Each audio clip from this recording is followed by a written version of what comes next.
Hello everyone, and welcome to another Pathfinder Lair video. Today I'm going to try to do a build video for you guys, but I'm going to be doing it a bit differently than most other channels are doing it. I'm going to be building a non-min-max character today. I am going to show you that you can build a perfectly viable character without min-maxing. Without limiting yourself to just a few options on your turns in combat. So without further ado, let's get started with the support Gunslinger build. Hold up. So, now we need to pick our ancestry. So, we are going with the Hobgoblin ancestry for this build. Now, I know what you're thinking. You're thinking, why the heck would we pick Hobgoblin?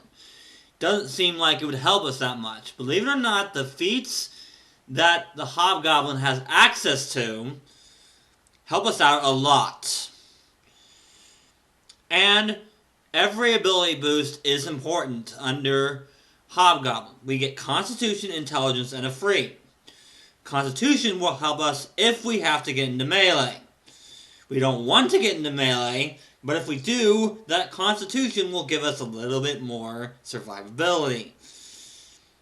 Then we have Intelligence. Intelligence is going to help us craft alchemical items. We will be taking 2 feats that take advantage of that.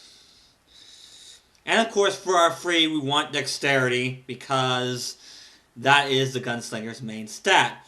Now, for our Heritage, you could either go with Elfbane Hobgoblin, or you could go with Smokeworker Hobgoblin. Both are equally as good for this build. If you think you're going to run into a whole lot of magic, take Elfbane Hobgoblin. If you think you're going to run into a lot of fire, take Smokeworker Hobgoblin.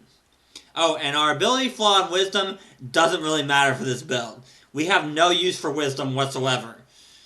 So for our first ancestry feat, we want to take Alchemical Scholar. Now, this will give us 4 alchemical items, and it will also give us 1 alchemical item every time we level up. Now, we want to take at least 2 bombs here. Bombs are required for the feat we're going to take at level 4.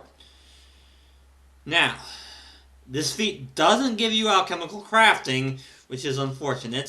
So, we're either going to have to... So, for our skill feat at level 4 or level 2, we're going to have to take alchemical crafting. So we can actually, make the alchemical items. Now let's talk about the 5th level ancestry feat we need to take. And that is Antagonizing Rebuke.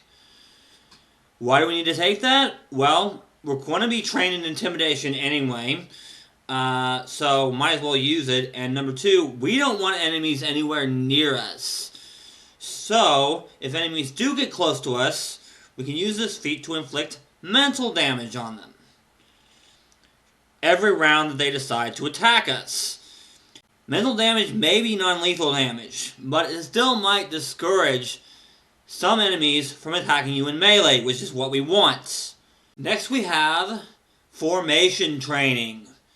Now, this feat really isn't going to help us unless we have a Hobgoblin party, but we need it for another feat that is going to help us later on. So, yeah, we need to take this now, at 9th level. So, for our 13th level feat, we want to take Formation Master. This is why we took Formation Training at 9th level. Didn't really help us then, but it's going to help us now. Now we gain the benefits of Formation Training with humanoid allies. Basically, we get more survivability as long as we are right next to a couple of our party members. Which is great if we have to be in melee again, and if we happen to be in a party with a bunch of ranged attackers. We can be right next to each other and gain those benefits. So, that's going to help us out as well. So for the 17th level feat, what you take here really doesn't matter. Some good options though are Vigorous Health, because at this point you are probably going to run into the drain condition at least some. You might also take Expert Drill Sergeant if you want to be better at bleeding people in particular skills. Or you could even take Pride in Arms if you want to give temporary hit points to your allies when they knock a foe down to 0 hit points. It would be useful. Pride in Arms would be useful for this build, but it's not necessary. You can pretty much take whatever you want at 17th level. It really doesn't matter. For your Ancestry feat, anyway. Now, for our background, we want to take the Tinker background. We can take Dexterity as one of our boosts, and then for our free boost, we want Charisma. We need to be good at Intimidation, so that's what we're going to take. Now, we're already trained in crafting, so we get something else, and we get engineering lore. But what's really important here is the specialty crafting feats. This will allow us to be better at making our alchemical items, which is very important for our 4th level feats. Now we come to classes. For our way, we want Way of the Pistolero. The main reason is because of 10 paces. We want to go first so that all of our allies benefit from our feats. Also, if an enemy starts close to us, we can step 10 feet away because we don't want to be in melee with people. Also, Pistolero's Retort will give us a little more damage whenever a foe critically fails an attack roll against us, which is good. And we're going to get attacked eventually. We don't want to get attacked, but we will. So, this will help us when, that'll help us when the foe crit misses. Also, Finish the Job will allow us to do a bit more damage. Which, we do want to do some damage with this build, but not a whole lot. Because our main focus here is to support our allies. So the first feat we want to take is Cover Fire, which I read completely wrong in my Gunslinger feats video. This debuffs their attack roll, not their AC. It makes it a lot better. So, what this feat will do for this build is let melee attackers get in and attack ranged attackers, provided they have cover. This feat is situational, but it's the best feat we have right now for this build. Next, for our 2nd level feat, we want to take Assisting Shots. This is pretty much just the bread and butter. This buffs allies' attack roll. This is what we want to do. This is 100% what we want to do. We want to buff and debuff. And this feat buffs. Our last feat debuffed the enemy. So for our 4th level feat, we want to take Alchemical Shots. This is why we want those alchemical bombs. Basically with this feat, you pour a bomb into your ammunition for your firearm and then hit.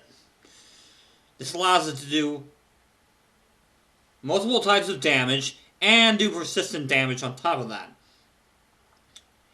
This is where most of our damage is going to come from.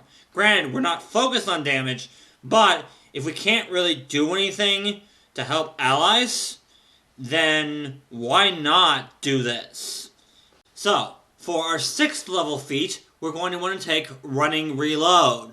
This will allow us to get further away from enemies and reload at the same time. This is going to help us out so much. We want to be away from enemies, so why not spend an action to move away and reload at the exact same time? So for your 8th level feat, you actually have quite a few options. You could take Firearm Ace to deal a bit more damage. You could take Warning Shot to demoralize a bunch of foes at once. Or you could take Cauterize if you're running into a lot of resistant bleed damage. It's really up to you what you take at 8th level for this build. Just try to pick something that will help the party. For your 10th level feat, you also have a few options. You could take Called Shot to inflict conditions on enemies, depending on where you hit them, or knock them out of the sky if they're flying.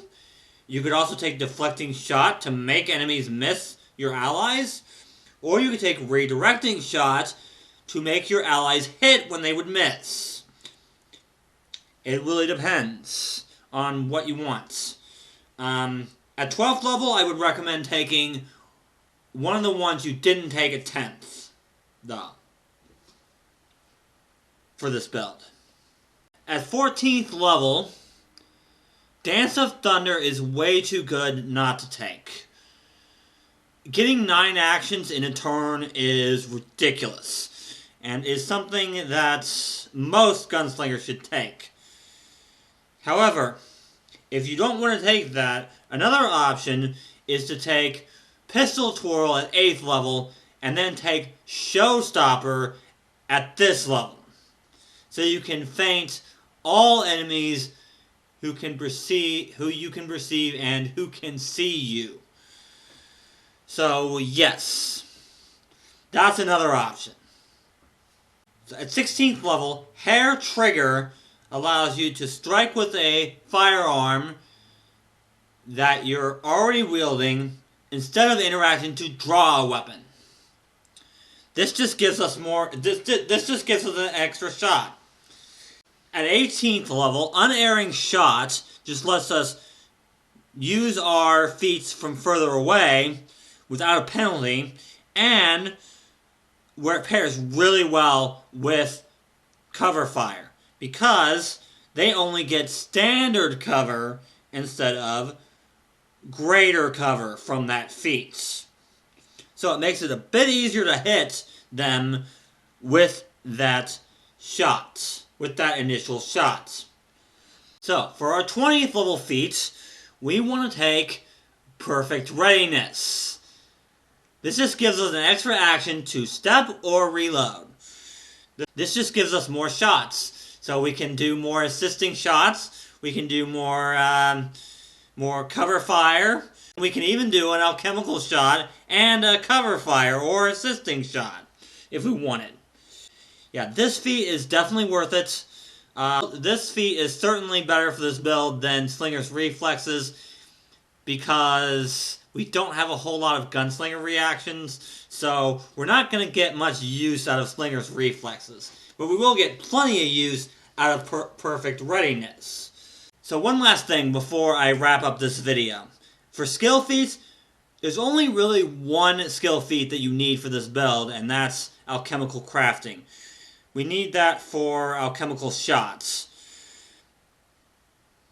Because otherwise you just have to find alchemical bombs, which most GMs aren't gonna let you find alchemical bombs. Maybe the formulas for them, but yes. But you would still need alchemical crafting to make them if you found the formulas.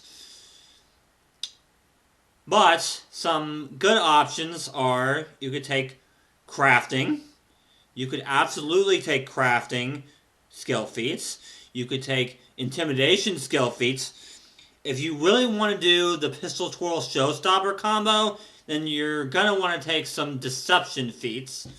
But other than that, there's not really a whole lot for skill feats. It'll really that help this build. It'll really depend on what you want to do with your character. That's the great thing about Pathfinder 2e. Skill feats can be pretty much what you want them to be, even in a build like this. And that's going to wrap up this video. If you enjoyed the video, leave a like and subscribe for more Pathfinder 2nd Edition content. If this video does well enough, I may just do another build video later on, probably on the Alchemist. But I won't be doing any build videos on my channel until I've covered those classes. Same thing with ancestries. If I haven't covered an ancestry yet, I will not be using them in that ancestry in the build. Be sure to check out my Facebook, my Twitter, and my Discord. Links are in the description. So until next time, let's play some Pathfinder. 1, 2, 1, 2.